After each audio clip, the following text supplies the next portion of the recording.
Joining us now is Senior Editor-at-Large at Newsweek, Josh Hammer, and Cygnal Principal and Pollster, Nick Weinstein. Thank you both so much for joining us. Let's talk about Operation Epic Fury and the polling around this.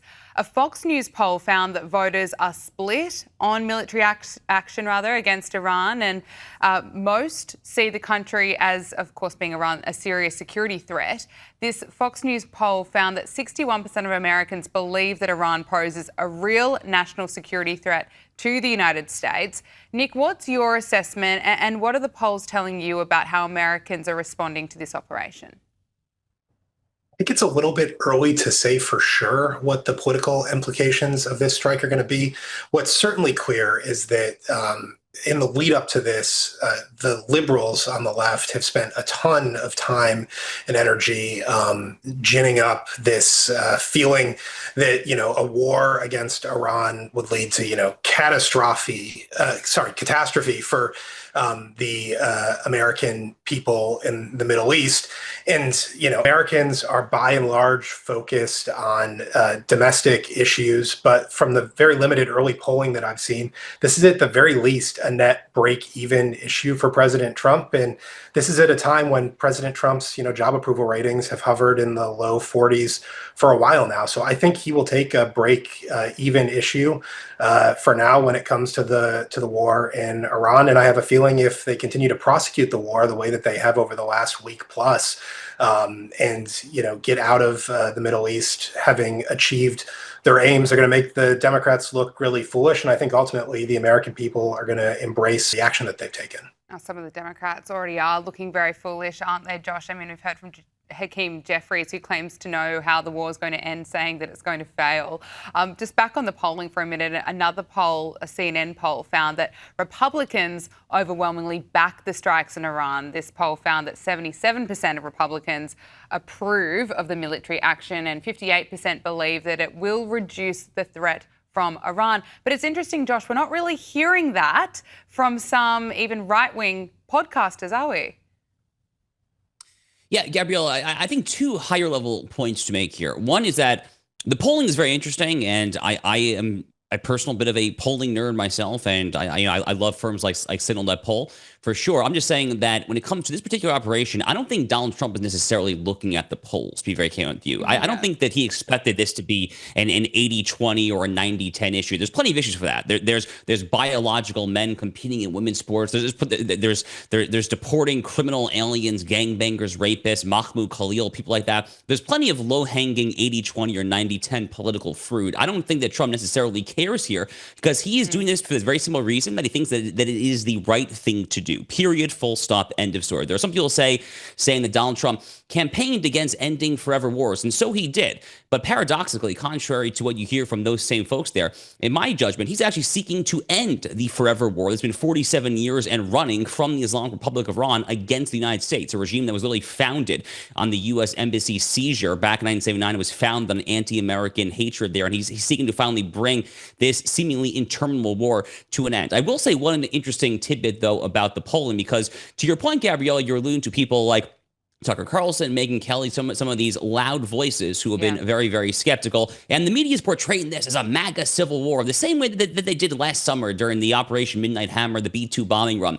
Well, funny enough, back then, the CBS News had a poll that showed that MAGA Republicans back then were 94% approving of Donald Trump's B-2 bombing run in Midnight Hammer. And this time around, according to all the polls that I've seen, self-described MAGA Republicans support Trump's actions at an even higher rate, upwards of 20 to 30 points higher than, let's call them, normie country club Republicans there. So this notion that the MAGA base is revolting against Trump for the second Iran military action in a row is completely belied by the data that we have there.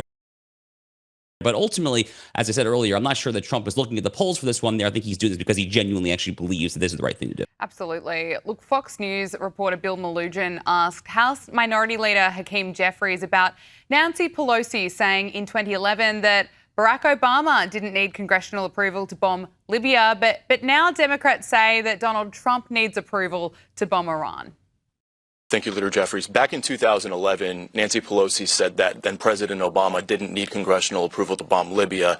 Now House Democrats say President Trump needs that approval to bomb Iran. What's the difference?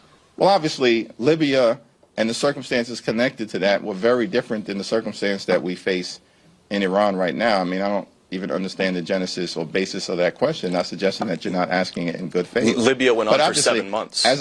As I've indicated, first of all, I was not in Congress at the time. Nick, I don't think Hakeem Jeffries really answered that, did he? No, and look, I think we could do probably, a 24-hour show just of, clips from Democratic leadership when it comes to hypocrisy on the role of, congressional oversight, comparing the treatment of Obama and Biden with the treatment of President Trump. But the reality here is the Democrats are in a really, really tough spot here. They have, for a decade plus, told the American people that the only way that we would be able to solve this Iran issue was by sending pallets of cash via, private plane to the Iranian ayatollahs to buy them off and to keep them from, progressing this nuclear program. And President Trump is just proving them foolish and is proving that their outlook on foreign policy is just completely detached from reality. Josh, I want to talk to you about these reports that thousands of Kurdish fighters have crossed from Iraq into Iran, launching a ground offensive against the Iranian regime. US and Israeli officials reportedly confirmed this operation to Fox News and the Jerusalem Post, but the reports are the White House is pushing back against those claims that Washington is involved. Josh, what do you make of this? So it depends what the actual goal is here. If the goal is simply to deliver a massive blow to the mullahs there and try to settle for some lesser mullah, someone who can basically be blackmailed and bought off and basically say, oh, we can blow you out of the skies unless you do our bidding there. If that's the goal, then perhaps this isn't necessary. But if the goal is to genuinely enable the Iranian people, to give them a fighting chance, I'm not saying it's going to happen, but at least give them a fighting chance to topple this most dictatorial and tyrannical of theocratic Islamist regimes, then you're going to have to do things like this. There's no shortage of weapons inside the country of Iran. The problem is that the folks who are not in the regime, who are not in the Islamic Revolutionary Guard Corps, for instance, don't have access to those weapons. The Kurds, for decades now, have been some of the best positioned folks to fight against, frankly, not just the Iranians, actually, but a lot of the other problematic actors in the region. The Kurds were well positioned during the ISIS campaign about a decade ago to do damage against ISIS, both in Iraq and Syria there.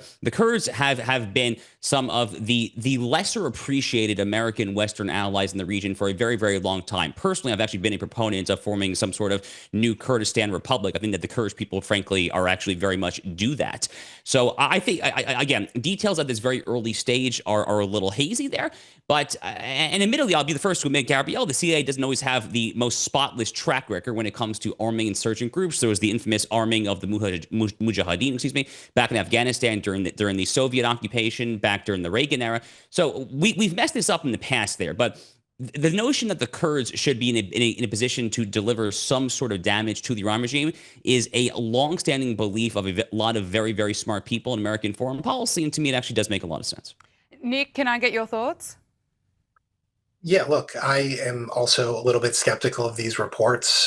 That being said, the Kurdish people have been a great partner of the United States, both in Iraq and in Syria. And insofar as this is, destabilizing the Iranian government and forcing the Iranian Revolutionary Guard Corps to have to worry about their border with Iraq, I think it makes a ton of sense. And if I was a Kurd, I would want to go back to Iran and make sure that the Kurdish people were protected from reprisals against the Tehran regime. But I do think we have to be cautious about, balkanizing Iran and recognize that, the Kurdish question is a really potentially troublesome one with some of our other American partners and allies in the region.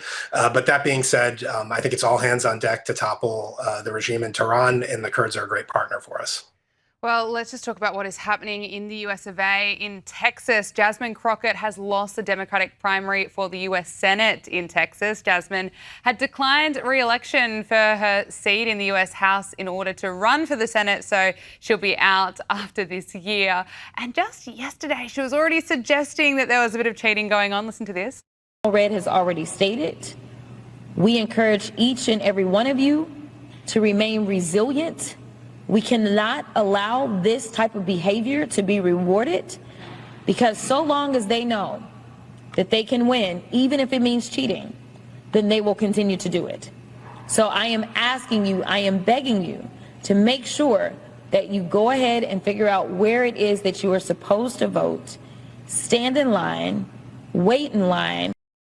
She has conceded defeat now to James Tallarico. But Josh, what a shock and surprise that Kamala Harris's endorsement didn't help her. Yeah, Jasmine Crockett, I mean, it'll be interesting to see what her next gig is. Look, I guess that she's conceded at this point, but the fact that she was not initially willing to concede, Democrats have a somewhat under-discussed problem when it comes to conceding electoral losses. Who can forget Stacey Abrams in Georgia in 2018? Has Stacey Abrams conceded the 2018 gubernatorial election to this day, almost 8 years later? I'm honestly not sure I know the answer to that question, actually. Frankly, back in 2016, a lot of people forget Hillary Clinton was not particularly quick to concede the election to Donald Trump as well. Back in 2004, there were plenty of Democrats actually who refused to vote to certify the Electoral College victory for George W. Bush. You know, Donald Trump in 2020 and January 6th, all this dominates the narrative here in the United States when it comes to quote unquote election denial. But there's a lot of high-ranking Democrats who have a very long and inglorious track record of doing exactly that. This Texas Senate race, by the way, is going to be a fascinating one to watch. Republicans are going to have their upcoming Senate runoff between Ken Paxton and John Cornyn to go up against this guy who's being billed as the woke Billy Graham, this nominal would-be Christian who says a lot of very, very far left things in the guise of Christianity there. So we'll see if it plays out for them. But you know, unfortunately for Republicans, I do think that the woke Billy Graham Tallarico probably has at least a slightly better chance of victory than the utter nincompoop Jasmine Crockett, if I had to guess. Nick Weinstein, I want to get your reaction to that. What does the future hold for Jasmine Crockett? I think it's hard to say. Certainly, I can understand why she would be conspiratorial after the National Democrats spent, I think, upwards of $25 million to defeat her with a milquetoast candidate who I think come November is going to lose by 8 or 9 points to either Ken Paxton or Senator Cornyn. But this is just the Democratic Party as it exists today, right? The only factor that the National Democrats care about right now is, how effective are you going to be electorally in defeating President Trump? And quite frankly, their track record with Hillary Clinton, Joe Biden has not been the strongest. And, maybe they will be ruining the day in November that they sent Jasmine Crockett packing. Nick Weinstein, Cygnal principal and pollster, and Josh Hammer, senior editor at large at Newsweek. Thank you both so much for joining us. Thank you, Gabriella.